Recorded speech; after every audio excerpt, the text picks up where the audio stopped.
Hello medicos. तो जैसे हमने पिछली वीडियो में डिस्कस किया था approach to hyponatremia and management of hyponatremia, हमने उस मैनेजमेंट ऑफ हाइपोनेट्रीमिया में इमरजेंसी ट्रीटमेंट में 3% एनएस डिस्कस किया था। हाउ टू गिव 3% एनएस और किस में देना है 3% एनएस। तो हमने ये चीज़ देखा था, अगर रैपिड हम करेक्शन देंगे 3% एनएस में तो there are chances of central pontine demyelinolysis. तो इसका दूसरा नाम है, दूसरा क्या नया नाम है, ऑस्मोटिक डीमाइलिनेशन सिंड्रोम। क्यों? क्योंकि उसके अंदर सेंट्रल पोंटाइन डीमाइलिनोलाइसिस में ऐसा नहीं है कि डीमाइलिनोलाइसिस है क्या कि हमारी जो माइलिन शीथ है वो डैमेज हो रही है, परमानेंट डैमेज हो रही है ना। तो और माइलिन शीथ दोबारा से बनाई भी नहीं जा सकती। तो बेसिकली मेरा सीएनएस इन्वॉल्व हो रहा है, सीएनएस अफेक्ट हो रहा है, डैमेज हो रहा है। तो वो सिर्फ पॉन्स में नहीं हो रहा, वो कहीं भी हो सकता है। मोस्ट कॉमन साइट पॉन्स है, अभी भी पॉन्स है, लेकिन ऐसा नहीं है कि ओनली साइट इज पॉन्स। तो कहीं भी हो सकता है, इसलिए उसका सेंट्रल पोंटाइन डीमाइलिनोलाइसिस से नाम चेंज करके ऑस्मोटिक डीमाइलिनेशन सिंड्रोम है। तो अब इसमें दिक्कत क्या हो रही है, तो पहले इससे दिक्कत से पहले चलो एक बार दिक्कत देख लेते हैं। दिक्कत क्या हो रही है इसके अंदर सेंट्रल पोंटाइन डीमाइलिनोलाइसिस में। अब जैसे ये हमारा ब्लड ब्रेन बैरियर है, यहाँ हमारा ब्रेन है और इधर हमारा ब्लड है। तो अब हमारा नॉर्मली क्या होगा, जैसे let suppose patient chronic hyponatraemia का है। क्रॉनिक हाइपोनेट्रीमिया में क्या है, कभी उसका सोडियम कम हुआ होगा ब्लड के अंदर। जब सोडियम कम हुआ होगा तो लेकिन ब्रेन के अंदर तो इंट्रासेलुलर सोडियम, पोटेशियम, मैग्नीशियम, जो भी सारे इंट्रासेलुलर आयंस हैं, वो सारे ऑस्मोटिक एजेंट्स हैं, वो सारे नॉर्मल होंगे। तो इसमें हमने जैसे 11th-12th क्लास में पढ़ा था कि water moves from hypertonic to hypotonic state, है ना। तो यहाँ से मेरा वाटर जो है इधर जाएगा ब्रेन की तरफ, तो देर विल बी ब्रेन की स्वेलिंग, ब्रेन में स्वेल होने लगेगा, तो जिससे आईसीटी रेज्ड होगा। लेकिन ब्रेन को अडेप्ट करना है, इसलिए मैंने बोला क्रॉनिक हाइपोनेट्रीमिया है ना, ब्रेन को अडेप्ट करना है। तो ऐसे ही जैसे मैंने बताया था एक्यूट हाइपोनेट्रीमिया, अगर सडनली डिक्रीज इन सोडियम हो जाए तो ऐसे में सडनली ज़्यादा वाटर मेरे पास ब्रेन में जाएगा, सडनली ज़्यादा मेरे पास ब्रेन में इडीमा हो जाएगा। और अगर इतना इडीमा हो जाए कि ब्रेन को कंपनसेट करने का टाइम ही नहीं मिला, तो सेलुलर इडीमा की वजह से पेशेंट को सीजर्स आने लगेंगे, है ना, फोकल न्यूरोलॉजिकल डेफिसिट आने लगेंगे, सीएनएस सिम्टम्स आने लगेंगे। इसलिए एक्यूट हाइपोनेट्रीमिया का अर्जेंट मैनेजमेंट 3% एनएस होता है। तो अब क्या होगा, ब्रेन किस तरह से अडेप्ट करना शुरू करेगा। लेट सपोज कि थोड़ा सा ही सोडियम बढ़ा था, तो थोड़ा सा वाटर गया, ब्रेन को टाइम मिल गया अडेप्ट करने का। तो ब्रेन क्या करेगा, ये जो सॉल्यूट्स हैं, सोडियम है, पोटेशियम है, इनको बाहर भेजना शुरू करेगा ब्लड के अंदर। तो जो मेरे सोडियम पोटेशियम है वो बाहर आने शुरू हो जाएंगे, तो जिससे ब्रेन की जो ऑस्मोलैरिटी है दोनों की ऑलमोस्ट इक्वलाइज होने की कोशिश करेगा। तो जब इलेक्ट्रोलाइट्स बाहर आएंगे तो उसके साथ साथ मेरा वाटर भी बाहर आ जाएगा। तो जब वाटर बाहर आएगा तो ब्रेन के अंदर एडीमा कम हो जाएगा, तो जिससे सेलुलर एडीमा कम होने की वजह से सीजर के थ्रेशोल्ड और इन सब की पोटेंशियल कम हो जाएगा, सीजर आने के चांसेस या न्यूरोलॉजिकल सिम्टम्स आने के चांसेस कम हो जाएंगे। तो ये होता है मेरा ब्रेन एडेप्शन। ये जो ब्रेन एडेप्टेशन होता है इसको टाइम लगता है 48 आवर्स, है ना। ये एडेप्टेशन होने में 48 आवर्स लगते हैं। इसलिए हमने बोला था क्रॉनिक हाइपोनेट्रीमिया की डेफिनेशन क्या थी, any hyponatremia which has been developed for more than 48 hours. क्यों 48 आवर्स, क्योंकि उस टाइम पे ब्रेन अडेप्ट हो चुका है ना, कि फोकल न्यूरोलॉजिकल डेफिसिट, सीजर्स, ऐसे चांसेस कम हो जाते हैं क्रॉनिक हाइपोनेट्रीमिया में। अब क्या होगा, लेट सपोज कि क्रॉनिक हाइपोनेट्रीमिया का कोई पेशेंट है। क्रॉनिक हाइपोनेट्रीमिया का पेशेंट, फिर से ब्लड ब्रेन बैरियर, ये मेरा ब्रेन है और इधर मेरा ब्लड है, और ये पेशेंट क्रॉनिक हाइपोनेट्रीमिया का है ना। सोडियम यहाँ पे कम है ब्लड के अंदर, लेकिन मेरा सोडियम ब्रेन में भी कम है ना। ब्रेन में भी सोडियम कम है। क्यों ब्रेन के अंदर सोडियम कम है, क्योंकि वो अडेप्ट हो चुका है, इलेक्ट्रोलाइट्स उसने सारे बाहर भेज दिए। अब मैंने लेट सपोज 3% एनएस पेशेंट को दिया, तो 3% एनएस देने के बाद क्या होगा, मेरे पास ब्लड के अंदर सडनली सोडियम बढ़ जाएगा। सडनली ब्लड में सोडियम बढ़ गया तो क्या होगा, अब मेरे पास हमने देखा था कि वाटर कहाँ से मूव करेगा, जहाँ पे सॉल्यूट ज़्यादा होंगे उस तरफ वाटर मूव करेगा। तो मेरा सारा का सारा वाटर ब्रेन से बाहर निकलने लगेगा। जो मेरा वाटर ब्रेन से बाहर निकलेगा तो उसमें क्या होगा, जो ऑस्मोटिक एजेंट्स हैं जब वो बाहर निकलेंगे, वाटर बाहर निकलेगा, तो उसकी वजह से सेलुलर श्रिंकेज, है ना, जो हमारे माइलिन है वो श्रिंक होने लगेगी। जब श्रिंक होगी तो उसमें से कुछ ना कुछ डीजनरेट करेंगे, है ना, डीजनरेट करेंगे, मरने लगेंगे। तो वहाँ पे लोकली इन्फ्लेमेशन स्टार्ट हो जाएगा। जब लोकल इन्फ्लेमेशन स्टार्ट होगा तो वहाँ पे कॉम्प्लीमेंट एक्टिवेशन हो जाएंगे, साइटोकाइंस आ जाएंगे, जिसकी वजह से और ज़्यादा ओलिगोडेंड्रोसाइट जो माइलिन बनाते हैं वो डिस्ट्रक्ट होने लगेंगे, तो जिसकी वजह से माइलिनोलाइसिस होगा, माइलिन शीट डैमेज होने लगेगी, है ना। तो ये मेरा मैकेनिज्म है सेंट्रल पोंटाइन डीमाइलिनाइसिस या ऑस्मोटिक डीमाइलिनेशन सिंड्रोम में। अब कौन सा पेशेंट इसके अंदर हाई रिस्क पे है वो देखते हैं। किस पेशेंट में चांसेस ज़्यादा हैं। अब जैसे दो पेशेंट हैं, किसी पेशेंट में हमने करेक्शन दिया तो सेंट्रल पोंटाइन डीमोलाइसिस जो है वो 120 सोडियम पे जाके हो रहा है, किसी के अंदर 130 पे ही हो गया। तो ऐसा क्यों हुआ कि 130 पे हो गया, 120 पे नहीं हुआ? क्योंकि वो पेशेंट हाई रिस्क ग्रुप में था। High risk of osmotic demyelination syndrome पे कौन कौन से पेशेंट होते हैं? अगर किसी का सोडियम वैल्यू बहुत ज़्यादा कम है ना, serum sodium concentration is very low, let suppose 105, यानी सीवियर कैटेगरी में है, लेस देन 120। इसमें क्यों हो रहा है? जैसे मैं दोबारा से यहाँ पे ब्लड ब्रेन बैरियर बनाता हूँ, यहाँ पे मेरा ब्रेन है और इधर यहाँ ब्लड है। तो अगर मेरा सोडियम बहुत ज़्यादा कम है ना, बहुत ज़्यादा कम है, तो एडेप्टेशन के लिए ब्रेन ने भी अपना सोडियम बहुत ज़्यादा कम किया होगा। तो अब मैं उसको 3% NS अगर दूं तो यहाँ सडनली मैंने सोडियम बढ़ा दिया। जब सोडियम बढ़ा दिया तो दोनों के बीच में ग्रेडियंट बहुत ज़्यादा क्रिएट हो गया, है ना। यहाँ तो सोडियम बहुत ज़्यादा कम है, यहाँ सोडियम मैंने सडनली बढ़ा दिया, और बढ़ा भी मैंने ज़्यादा दिया। जो नॉर्मली 8 to 12 मिली इक्विवेलेंट करना था, यहाँ मैंने 15 कर दिया, 16 मिली इक्विवेलेंट करेक्ट कर दिया। तो सडनली मेरा बहुत ज़्यादा वाटर बाहर ड्रैग हो जाएगा। जब बहुत ज़्यादा वाटर ड्रैग हो गया तो बहुत ज़्यादा मेरे पास सेलुलर माइलिन शीथ की श्रिंकेज हो गई। जब बहुत ज़्यादा श्रिंक हो गया तो बहुत ज़्यादा इन्फ्लेमेशन हो गया, बहुत इन्फ्लेमेशन हो गया तो जिसकी वजह से बहुत ज़्यादा डीमाइलिनाइसिस हो गया। तो जिसमें सीरम सोडियम सडनली क्या मतलब बहुत ज़्यादा कम है, तो ऐसे के अंदर चांसेस हैं कि उसमें ODS ज़्यादा होगा, जल्दी होगा। दूसरा क्या होता है हमारे पास? दूसरा होता है अगर कोई भी पेशेंट हाइपोकैलेमिया का है। हाइपोकैलेमिया, अब सेम ही चीज़ है हाइपोकैलेमिया में। देखें यहाँ पे मेरे पास अगेन ब्लड ब्रेन बैरियर है, इधर मेरा ब्रेन है, इधर मेरे पास ब्लड है। तो अब क्या है, लेट सपोज किसी पेशेंट में हाइपोकैलेमिया स्टार्ट हुआ, पोटेशियम जब कम होगा तो अगेन मेरा वाटर अंदर जाएगा ब्रेन में। ब्रेन को थोड़ा सा भी रेज्ड आईसीटी टॉलरेट नहीं है, वो अडेप्ट होना शुरू करेगा। तो ब्रेन क्या करेगा, जो उसके अंदर सोडियम पोटेशियम है उसको वही बाहर भेजेगा। तो मेरे पास सोडियम पोटेशियम सब बाहर आ गए, जिससे उसका जो सेलुलर स्वेलिंग है वो कंपेंसेट हो जाए। अब एक टाइम के बाद क्या होगा, अब लेट सपोज पेशेंट का सोडियम भी कम हो गया, क्रॉनिक हाइपोनेट्रीमिया, तो वो फर्दर और ज़्यादा बाहर निकलेंगे इलेक्ट्रोलाइट्स। अब मैंने सडनली उसको 3% NS सप्लीमेंट किया, तो मेरे पास यहाँ पे सोडियम बढ़ गया। जब सोडियम बढ़ गया तो अगेन पोटेशियम की वजह से एडिशनल ग्रेडियंट क्रिएट हो गया, तो बाहर के और ब्रेन के अंदर जो सोडियम का ग्रेडियंट है वो ज़्यादा क्रिएट हो गया। जब भी मेरे पास ग्रेडियंट ज़्यादा क्रिएट होगा तो ज़्यादा वाटर बाहर निकलेगा ब्रेन से करेक्शन के टाइम पे, और जब भी वाटर एक्सेसिवली बाहर निकलेगा तो सेंट्रल पोंटाइन डीमाइलिनाइसिस के चांसेस बढ़ जाएंगे।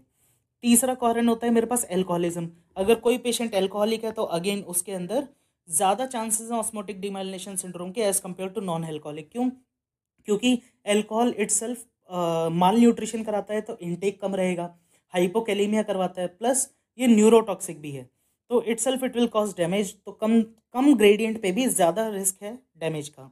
तीसरा कारण आता है हमारे पास माल न्यूट्रिशन। माल न्यूट्रिशन मतलब कि पेशेंट खाना ही नहीं खा रहा है। जैसे कोई भी माल न्यूट्रिशन, सैम चाइल्ड होते हैं, सीवियर एक्यूट माल न्यूट्रिशन, तो ऐसे के अंदर उसको प्रोटीन एलर्जी माल न्यूट्रिशन है। जो ऑस्मोटिक एजेंट्स हैं वो उसके पास कम है, तो ब्रेन के अंदर ऑलरेडी ही सोडियम पोटेशियम कम है, तो आपने साथ में 3% NS ज़्यादा दे दिया। 3% NS ज़्यादा दे देंगे तो ग्रेडियंट ज़्यादा क्रिएट हो जाए, ज़्यादा ग्रेडियंट क्रिएट तो ज़्यादा वाटर बाहर, तो ज़्यादा श्रिंकेज, तो जिसकी वजह से ज़्यादा डैमेज, ज़्यादा डीमाइलिनाइसिस।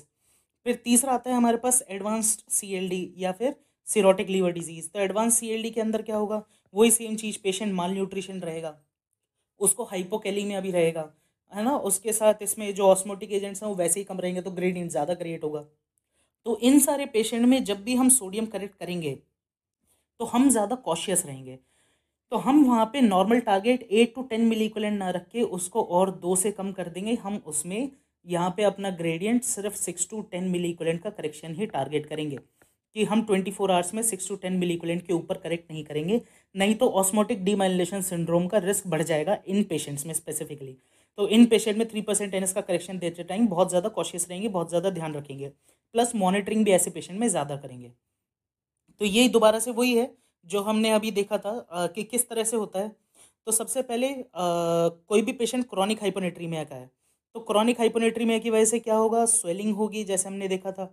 फिर स्वेलिंग के बाद जब हमने करेक्शन दिया तो वहाँ से वाटर बाहर निकलेगा, वो डिहाइड्रेशन करेगा, है ना। तो ये सारे मैकेनिज्म हैं, तो जिस वजह से डिहाइड्रेशन की वजह से जब वो वापस वाटर बाहर निकलेगा तो वहाँ पे प्लाज्मिनोजन एक्टिवेटर आएंगे, कॉम्प्लीमेंट्स आएंगे, साइटोकाइंस, इम्यूनोग्लोबिन, तो वो लोकल साइट पे इन्फ्लेमेशन करेंगे। जो ओलिगोडेंड्रोसाइट्स हैं जो माइलिन बनाते हैं वो डैमेज होना शुरू करेंगे, माइलिन डिस्ट्रक्शन, माइलिनोलाइसिस होगा।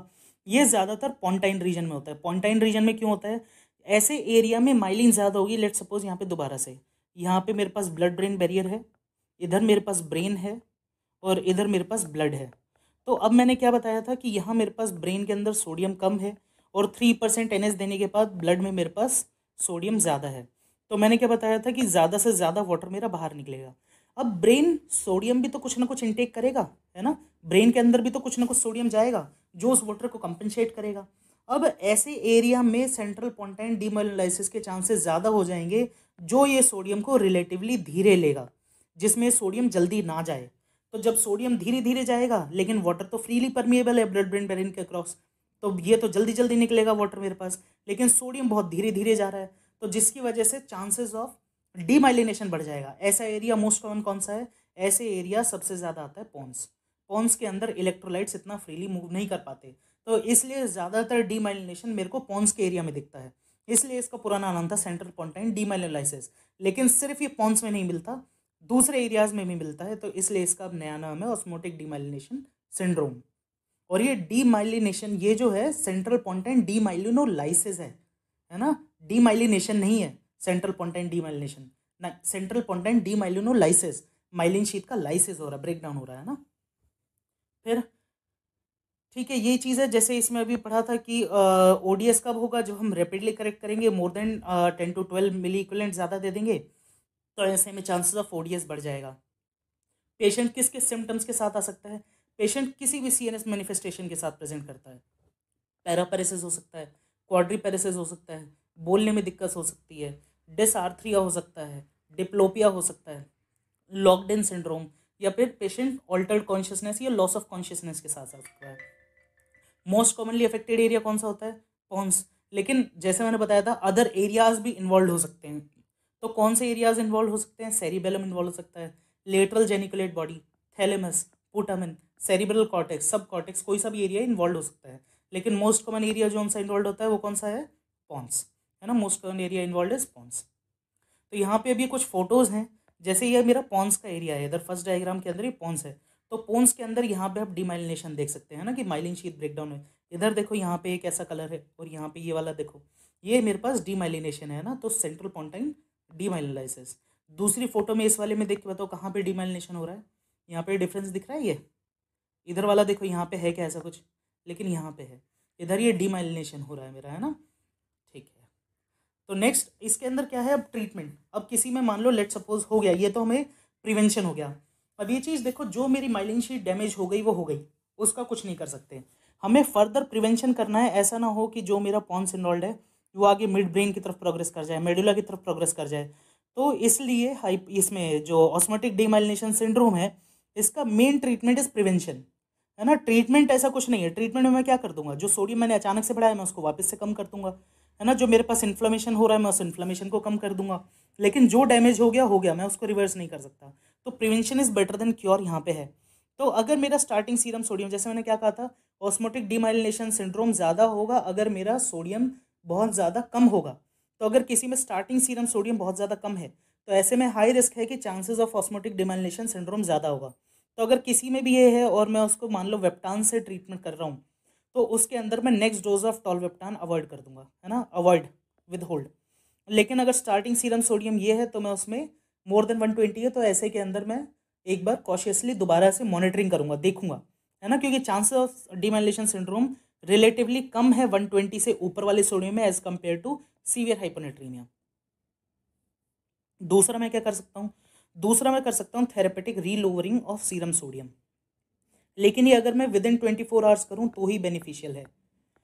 यानी इसके अंदर क्या करूंगा, जो मेरा सोडियम बढ़ा है ज़्यादा उसको मैं थेरेपेटिकली किसी ना किसी ड्रग्स की वजह से दोबारा से कम कर दूंगा, लेकिन ये 24 आवर्स के अंदर ही करना रहेगा, क्योंकि अगर मैंने 24 आवर्स के बाद किया तो जो भी डैमेज होना होगा वो हो चुका है, तो उसको मैं करेक्ट नहीं कर सकता।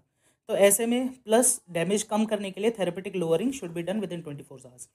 तीसरा मैं क्या कर सकता हूँ? हाई डोज स्टेरॉइड दे सकता हूँ, हाई डोज ग्लूकोकॉर्टिकॉइड दे सकता हूँ, dexamethasone 4 mg every 6 hourly for 24 to 48 hours. इससे क्या होगा? हमारे पास स्टेरॉइड का हमें पता है बेस्ट एंटी इन्फ्लेमेटरी अवेलेबल है हमारे पास। तो जो ग्लूकोकॉर्टिकॉइड जाएगा, जो माइलिन शीथ के अंदर मेरे पास इन्फ्लेमेशन हो रहा है उस इन्फ्लेमेशन को ग्लूकोकॉर्टिकॉइड, ये जो स्टेरॉइड है, ये कम करेगा। जब इन्फ्लेमेशन कम होगा तो इन्फ्लेमेशन की वजह से जो फर्दर डैमेज है जो आसपास की माइलिन शीट डैमेज होने वाली है उसको प्रिवेंट करेगा। जो ऑस्मोटिक स्ट्रेस हमने क्रिएट किया है उसकी वजह से जो इन्फ्लेमेशन हुआ है वो कम कर देगा ग्लूकोकॉर्टिकॉइड।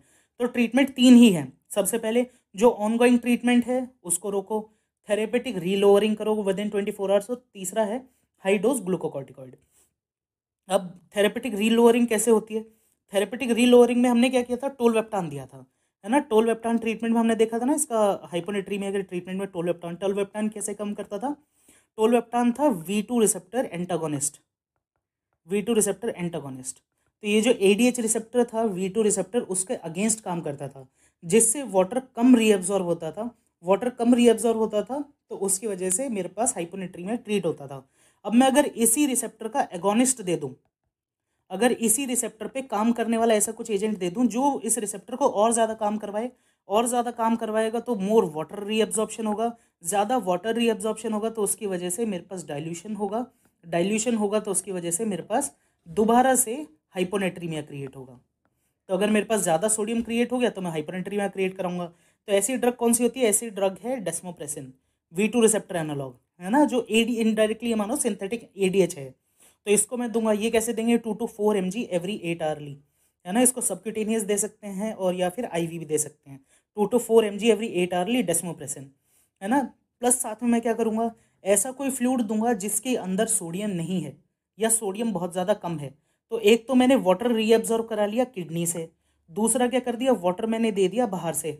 वाटर में मैं क्या दे सकता हूँ? 5% डेक्सट्रोज दे सकता हूँ, है ना, 5% डेक्सट्रोज। या दूसरा क्या दे सकता हूँ? N/2, है ना, N/2 सलाइन दे सकता हूँ जिसके अंदर सोडियम कंटेंट बहुत कम हो। प्रीफर्ड इसके अंदर ये रहता है 5% डेक्सट्रोज। तो वाटर में सडनली बढ़ा दूंगा, तो एक तो मैंने किडनी से ज़्यादा एब्जॉर्ब करा लिया, प्लस दूसरा मैंने ऐसा वाटर दे दिया जिसके अंदर मेरे पास सोडियम नहीं है, तो जिसकी वजह से डाइल्यूशन ज़्यादा हुआ, डाइल्यूशन ज़्यादा हुआ तो सडनली सोडियम जो बढ़ा हुआ था वो मेरा कम हो गया, है ना। प्लस साथ में ऐसे में अब मैं रीचेक भी करूंगा सोडियम को, है ना, आर्ली सोडियम रिपीट कराऊंगा। ऐसा ना हो कि अब मैं सोडियम सडनली इतना कम कर दूं कि उसकी वजह से पेशेंट को दिक्कत होने लगे। तो पेशेंट का सोडियम हमें कितना कम करना है? आइडियली बोलते हैं अगर कुछ नहीं है, अगर कुछ तुम्हारे पास ये नहीं है फैसिलिटी की कैसे चेक करने की, तो इसके अंदर 5 to 6 milliequivalent 5 to 6 milliequivalent sodium कम करना होता है। लेकिन अगर फैसिलिटी है तो आपको ये चीज़ करना है, जितना आपने करेक्शन किया, लेट सपोज मैंने बोला था 8 to 10 मिली इक्विवेलेंट हमें करेक्ट करना है पर 24 आवर्स। लेट सपोज मैंने 10 मिली इक्विवेलेंट की जगह मैंने करेक्ट कर दिया 15 मिली इक्विवेलेंट, है ना, जिसकी वजह से ODS आ गया। तो अब इसमें बोलते हैं कि इस थेरेपेटिक रेंज के अंदर ले आओ, यानी इसके अंदर मैं 15 में से 5 कम करूँगा तो 10 आएगा। तो मैं इसको 5 से 6 मिली इक्विवेलेंट कम करने की कोशिश करूँगा विद इन 24 आवर्स। ये मेरा टारगेट रहेगा, है ना। इस तरह से टारगेट रहता है कि हम कितना कम करेंगे। तो हमें जो टारगेट रेंज रहती है इसके अंदर करेक्शन को लेकर आना है विद इन 24 आवर्स। लेकिन ये रीलोअरिंग सिर्फ जब ही इंडिकेटेड है जब विद इन 24 आवर्स, उसके बाद इसका रोल नहीं है, इसका एक्शन नहीं आएगा, ठीक है। तो ये बेसिकली ट्रीटमेंट था। ट्रीटमेंट हमारे पास यही दो हैं, थेरेपेटिक रीलोअरिंग कर सकता हूँ मैं, तीसरा जो ऑनगोइंग ट्रीटमेंट है उसको बंद कर सकता हूँ मैं जिससे फर्दर NS ना बढ़े, और तीसरा रहता है कि मैं हाइड्रो स्टेरॉइड दे दूँ फॉर 24 to 48 आवर्स, ठीक है। तो ये था हमारा, ये हमारी क्लासेस थी बेसिक हाइपोनेट्रीमिया अप्रोच में, बेसिक क्या एडवांस लेवल की क्लास थी, है ना। ये चीज़ ठीक से ध्यान देना है, पढ़ना है अच्छी तरह आगे हाइपोनेट्रीमिया से, जिससे बिल्कुल डर ना लगे, कॉम्प्लिकेशन हो जाए तो भी कोई दिक्कत नहीं है ना, मैनेज कर सकते हैं। तो ये हमारा बेसिक हाइपोनेट्रीमिया की अप्रोच थी, किस तरह से पेशेंट को आइडेंटिफाई करेंगे कि कॉज क्या हाइपोनेट्रीमिया का। दूसरी क्लास में हमने देखा specific management to emergency condition to hyponatremia, emergent 3% NS से किसको ट्रीट करेंगे, कैसे करेंगे। प्लस साथ में अगर इमरजेंसी नहीं है तो how to identify a cause and treat that cause accordingly, ये हमने देखा। और आज अगर हमने इमरजेंट ट्रीटमेंट दिया 3% NS से, उसके साथ अगर कॉम्प्लिकेशन हो जाता है ऑस्मोटिक डीमाइलिनेशन सिंड्रोम, तो उसको किस तरह से आइडेंटिफाई करना है, किस तरह से ट्रीट करना है, ये चीज़ हमने इस वीडियो में देखा, है ना। तो ये चीज़ हाइपोनेट्री में है, पढ़ना है अच्छी तरह। तो और कुछ डाउट हो अगर इससे रिलेटेड कुछ भी तो कमेंट सेक्शन में पूछना है। Signing off, this is doctor Kunal Chauhan, happy studying.